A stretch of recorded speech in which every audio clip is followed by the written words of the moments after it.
नमस्कार जी। डॉक्टर साहब बात करें गत 25 तारीख को लोकसभा चुनाव संपन्न हो चुका है। जी। ऐसे में क्या मानकर चलें, क्या रहेगा लोकसभा चुनाव का परिणाम? 4 तारीख को आना है। जिस तरह से लोकसभा प्रत्याशी की कई बार खिलाफत भी रही, लेकिन फिर भी बात करें, कहीं न कहीं आपका दावा रहा चुनाव बहुत अच्छा चल रहा है। चुनाव जा चुका है, चुनाव हो चुका है, कैसा रहा चुनाव? फरीदाबाद लोकसभा का जो चुनाव था, हमारे जो भाजपा के कार्यकर्ता हैं, उनकी इच्छाओं के अनुरूप रहा है। जी, जैसा कि अभी आपने कहा कि पूर्व मुख्यमंत्री मनोहर लाल जी ने कहा था जी, कि हरियाणा के अंदर 11 कमल खिलेंगे। निश्चित तौर पर उनकी बात जो है बिल्कुल सही उन्होंने कहा है।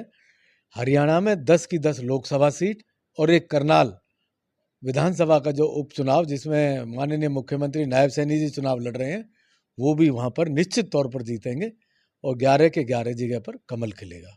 अच्छा, फरीदाबाद लोकसभा की बात करें तो हरियाणा में बात करें 10 लोकसभा सीटें चिंता का विषय है कि फरीदाबाद लोकसभा में सबसे कम मतदान हुआ है और देखा ये जाता है जब वो मतदान प्रतिशतों में कमी आती है, वहाँ भाजपा को घाटा होता है।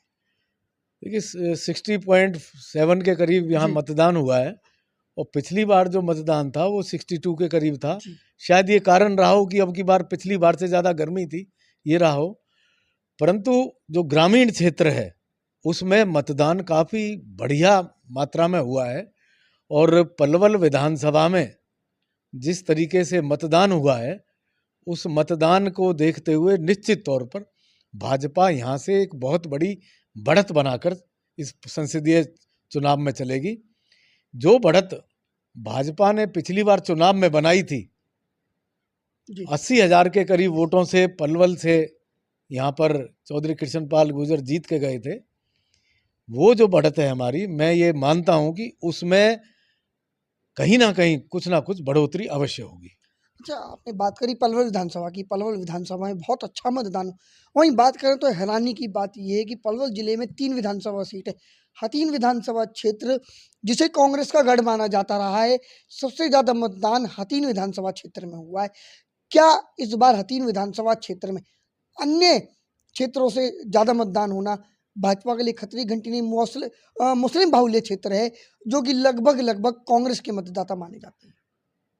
पिछली बार जो हथीन विधानसभा से चौधरी कृष्णपाल गुर्जर 8,000 वोटों की लीड लेकर चले थे जी, और जो उटावड़ मंडल है, क्योंकि मैं हथीन विधानसभा का जी, प्रभारी भी जी, रहा जी। हूँ, कि वहाँ पर हमारे 3 मंडल हैं, हथीन मंडल, मिडकोला और उटावड़ मंडल। हमारी स्थिति उटावड़ मंडल में कुछ कमज़ोर हो सकती है, परंतु किसी प्रकार से भी हम हथीन में और मिडकोला मंडल में किसी प्रकार से भी कमज़ोर नहीं है। कोई थोड़ी बहुत कमी अगर उटावड़ मंडल की पड़ती है, तो उस मंडल की कमी को हथीन मंडल और मिडकोला मंडल करेगा और उसके बावजूद भी कोई कमी पड़ती है, तो पलवल विधानसभा से उस कमी को अवश्य तौर पर पूर्ण कर लिया जाएगा। और हम निश्चित तौर पर जो हमारी पलवल की 3 सीटें हैं, जी। इन तीनों सीटों से एक अच्छी संख्या बल से यहाँ से भाजपा के उम्मीदवार को जिताकर भेज रहे हैं। अच्छा, डॉक्टर साहब बात करें फरीदाबाद लोकसभा की, 9 विधानसभा क्षेत्र आते हैं।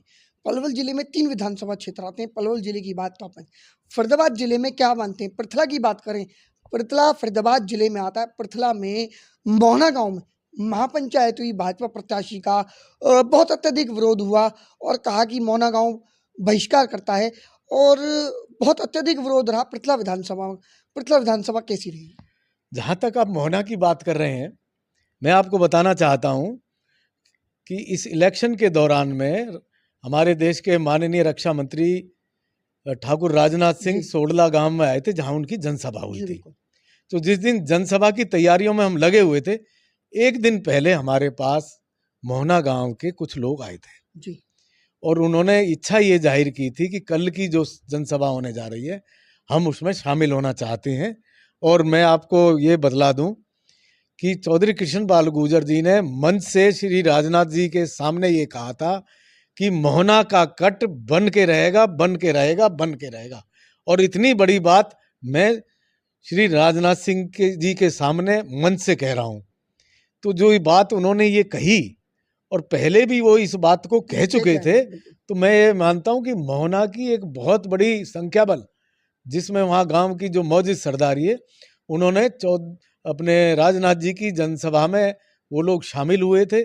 और जो कोई भी लोग वहाँ विरोध कर रहे थे, वो एक राजनीतिक विरोध था, वो कांग्रेस के द्वारा स्पॉन्सर्ड विरोध था। उसमें किसानों का कोई इस प्रकार की बात नहीं थी, क्योंकि किसानों का जो प्रतिनिधिमंडल था, उसको लेकर चौधरी कृष्णपाल गुर्जर नितिन गडकरी जी से उनके कार्यालय में मिले थे। और जभी नितिन गडकरी जी ने उसके लिए ये कहा था अपने अधिकारियों से कि भाई इसकी जो फिजिबिलिटी रिपोर्ट जी। बनाएं। तो एक किस्म से फिजिबिलिटी रिपोर्ट बनने के बाद जो प्रक्रिया शुरू होती है, वो प्रक्रिया उसकी निश्चित तौर पर प्रारंभ होगी। और ये बात चौधरी कृष्णपाल गुर्जर बड़े जोर शोर से सोडला की जनसभा में अपनी तरफ से किसानों को आश्वासन दे चुके हैं। बाबू जी बात करें जो ऑडियो वो आई थी, उसके बारे में उन्होंने पहले ही स्पष्टीकरण दे दिया कि ये सारी की सारी जो वीडियो वायरल की गई है, ये मैनिपुलेटेड है। और ये इसमें जो भी कुछ कहा गया है, वो सारा का सारा दोबारा से डब करके कहा गया है। तो उसकी सफाई उन्होंने दे दी थी। और उसके बाद मुझे मालूम है, फरीदाबाद में हमारे जो सम्माननीय अग्रवाल समाज के जितने भी मुखिया लोग हैं, चाहे वो इंडस्ट्रियलिस्ट हैं, चाहे वो राजनीति में सक्रिय हैं, चाहे समाज सेवा में सक्रिय हैं, उन सब लोगों ने चौधरी कृष्णपाल गुर्जर का एक भव्य कार्यक्रम किया था। और उस कार्यक्रम में उन्होंने उनको पूरा आश्वासन दिया था कि वैश्य समाज जो है भाजपा के साथ है और भाजपा के साथ ही वो वोट करेगा। अच्छा बाबू जी बात करें अन्य विधानसभा क्या मानकर चलें, जिस तरह पहले आप चुनाव से पहले कहते रहे कि जीत का मार्जिन इस बार ज़्यादा होगा, पिछली बार 6 लाख से ऊपर था, इस बार 10 लाख पार। क्या वास्तव में 10 लाख पार का नारा पूरा 10 लाख पार का सपना भाजपा का फरीदाबाद लोकसभा से पूरा हो पाएगा? हाँ, लगभग आप ये देखिए कि 23.5 लाख के करीब वोट हैं। जी। 14.5 लाख 14.5 के करीब हमारी यहाँ पोलिंग हुई है। 62 ये 60% के लगभग ये पोलिंग हुई है। और जिस प्रकार का ये माहौल रहा है और जिस प्रकार से भाजपा के संगठन ने काम किया है, भाजपा का जो संगठन है वो बड़ा मजबूत बना हुआ है। जो संगठन की प्रथम इकाई है वो पन्ना प्रमुख से प्रारंभ होती है। पन्ना प्रमुख होता है, पन्ना समिति होती है, बूथ अध्यक्ष होता है, बूथ समिति होती है, उसके बाद पालक होते हैं, उसके बाद हमारे मंडल के अध्यक्ष होते हैं, और उसके बाद शक्ति केंद्र होते हैं हमारे, उसके बाद जिले की इकाई होती है। तो जो भी पदाधिकारी हमारे जिस स्तर पर काम कर रहे थे, उन्होंने इतनी डटकर मेहनत की है कि भाजपा का प्रचार उन्होंने घर घर तक पहुंचाया। और भाजपा को मजबूत करने में जो योगदान कार्यकर्ताओं का रहा, वह बहुत ही सराहनीय रहा है इसमें।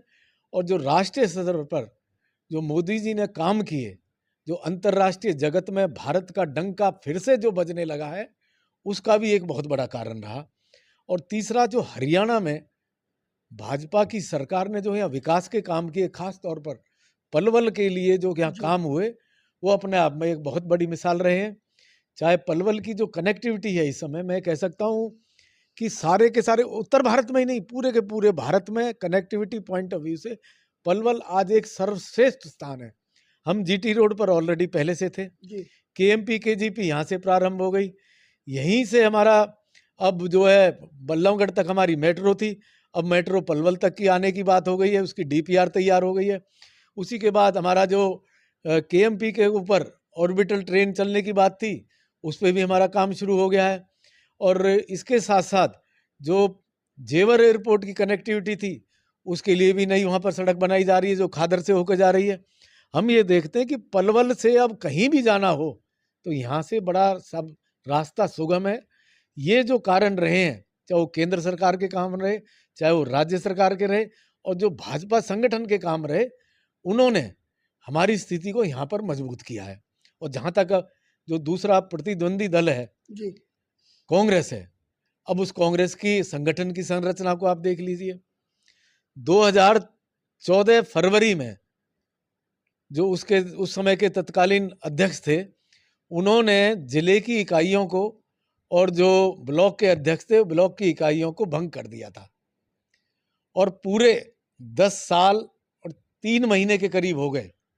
10 साल इन 3 महीनों में कांग्रेस संगठन अपने जिलाध्यक्ष नहीं बना पाए और अपने जो ब्लॉक के अध्यक्ष हैं उनको नहीं बना पाए, यानी कि जिले की उनकी किसी प्रकार की कोई इकाई नहीं थी। बने तो बीच में कुछ जी राज्य स्तर के पदाधिकारी बने। जो राज्य स्तर के पदाधिकारी होते हैं उनका किसी प्रकार का जिले में काम करने का या उनको संभालने का, जिले की यूनिट को गंभीर तरीके से चलाने का उनके पास कोई दायित्व नहीं होता। तो इसलिए मैं कह सकता हूँ कि कांग्रेस का तो संगठन कहीं भी नहीं था। और अगर भाजपा के संगठन को 100 में से 100 नंबर दिए जाएं तो कांग्रेस के संगठन को तो 1-2 नंबर ही मिलेंगे, क्योंकि जब कांग्रेस का संगठन ही नहीं है तो संरचना ही नहीं है तो फिर काम कहाँ से होगा। अच्छा बात करें